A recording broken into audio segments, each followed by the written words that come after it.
বাঙালিদের কাছে অন্যতম একটা ক্যারেক্টার, যে ক্যারেক্টার অত্যন্ত জনপ্রিয় কমিক ক্যারেক্টার হিসেবে, তা হচ্ছে জটায়ু। এখন বাঙালির রাজনীতির আঙিনায় হঠাৎ এই কমিক ক্যারেক্টার, তার কথা কি করে সামনে আসছে? হ্যাঁ, জটায়ু নিয়ে হঠাৎ করে আবার কি হলো না, এই মুহূর্তে এমন একটা মন্তব্য অভিষেক বন্দ্যোপাধ্যায় করেছেন ইডি সিবিআই কে কেন্দ্র করে, তাতে এই জটায়ু প্রসঙ্গটাকে উত্থাপন তিনি করে দিয়েছেন, তার মুখ থেকে পাচ্ছি।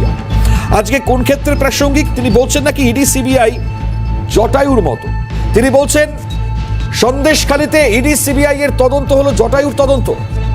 একটা লোককে চিহ্নিত করে তাকে দোষী সাব্যস্ত করতো জটায়ু। ফেলুদা তদন্ত করে আগে তদন্ত কিভাবে কেন হয়েছে, এর পেছনে যুক্ত কারা, তা বের করার চেষ্টা করত। আমি প্রধানমন্ত্রীকে বলেছিলাম শ্বেতপত্র প্রকাশ করতে, বিজেপি তা তো করেনি, উল্টে মহিলাদের ভুল বুঝিয়েছে। কি বলছেন অভিষেক বন্দ্যোপাধ্যায়, শুনুন এবার। বলেছিলাম শ্বেতপত্র প্রকাশ করুন, বিজেপি শ্বেতপত্র তো প্রকাশ করেনি, উল্টো সাদা কাগজ নিয়ে মহিলাদের কাছে ভুল বুঝিয়ে তাদেরকে দিয়ে স্বাক্ষর করিয়ে ভুয়ো নির্যাতনের কমপ্লেন করিয়ে জাতীয় মহিলা কমিশনের কাছে পাঠিয়েছে, সিবিআইয়ের কাছে কমপ্লেন করিয়েছে।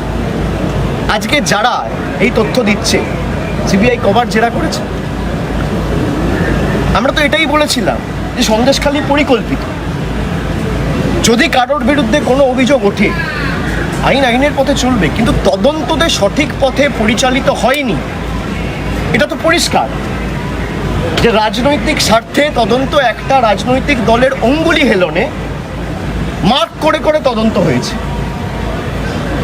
আমি আগেও আপনাদের বলেছি যে জটায়ু আর ফেলুদার তদন্ত, জটায়ু যখন তদন্ত করতো, একটা লোককে আগে চিহ্নিত করে তাকে দোষী কিভাবে সাব্যস্ত করা যায় সেই নিয়ে তদন্ত প্রক্রিয়া শুরু করত। আর ফেলুদা তদন্ত করে আগে তদন্তটা কেন হয়েছে, কিভাবে হয়েছে, এর পিছনে কারা যুক্ত, সেটা বার করার চেষ্টা করত।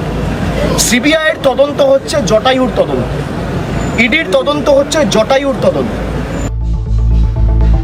ইডি সিবিআই তদন্ত জটায়ুর মতন নাকি? ইডি সিবিআই এর এই তদন্ত যখন জটায়ু, এমনটা মন্তব্য তিনি করছেন, তার পাল্টা সন্দেশখালীর শেখ শাহজাহান, তাকে প্রশ্ন করার পর তার কি মন্তব্য সন্দেশখালী প্রসঙ্গে দেখুন।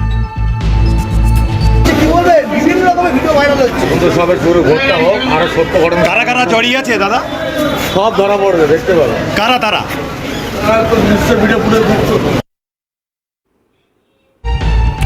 একদিকে দাঁড়িয়ে যখন এই ছবিগুলো একে একে সামনে আসলো, ঠিক তখনই আমরা যে পরিস্থিতিটা দেখতে পেলাম, কারণ একদিকে শেখ শাহজাহান, তার এই মন্তব্য, তিনি বলছেন যে আরো অনেক কিছু সামনে আসবে আগামী সময়, তখন অভিষেক বন্দ্যোপাধ্যায় প্রসঙ্গ। সুকান্ত মজুমদার কি বলছেন, বিজেপি রাজ্য সভাপতি, শুন। अभी बहुत सारे ऐसे वीडियो लाएगा लोगों को गुमराह करने के लिए, लेकिन जो विषय है 164 हुआ है संदेशखाली को लेकर। कौन कराया? पुलिस कराया। पुलिस किसके अंदर है? स्टेट गवर्नमेंट के अंदर है। तो 164 मैजिस्ट्रेट के सामने होता है, और आप एक बार 164 करने के बाद मुकर भी नहीं सकते, because you have given your statement in front of magistrate, class 1 magistrate. तो अगर वो झूठ था तो पुलिस ने क्यों 164 कराया? उसको कराना नहीं चाहिए था। आपका वीडियो बोल रहा है कि we have return this much of land to the deprived public. आपने इतना लैंड दे दिया लोगों को, तो लैंड कहाँ से दिया? लैंड ग्रैबिंग हुआ था, इसलिए